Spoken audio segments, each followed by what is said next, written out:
ভারী বর্ষণের ফলে সিকিমের ফি খোলার বেইলি ব্রিজটি ক্ষতিগ্রস্ত হওয়ায় জঙ্গু এলাকায় ফিডাং সাংলাং সড়কটি সব ধরনের যানবাহন চলাচলের জন্য সম্পূর্ণ বন্ধ হয়ে গেছে।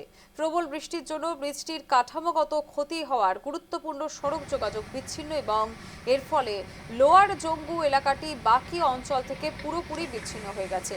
কবে নাগাদ মেরামতের কাজ শুরু হবে বা কখন সড়কটি পুনরায় খুলে দেওয়া হতে পারে সে বিষয়ে কর্তৃপক্ষ এখনো কোনো তথ্য জানায়নি।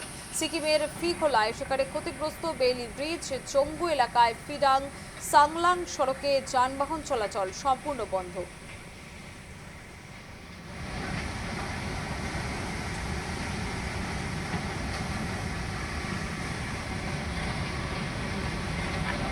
দেখতে পাচ্ছেন জলের একবারে মুষলধারা বেগ দেখা যাচ্ছে, আছড়ে পড়ছে জল মুহুর্মুহু। সেখান থেকে সেই ছবি উঠে আসছে ফি খোলায় ক্ষতিগ্রস্ত বেইলি ব্রিজের একাংশ একেবারে মাঝখান থেকে ভাগ হয়ে গিয়েছে।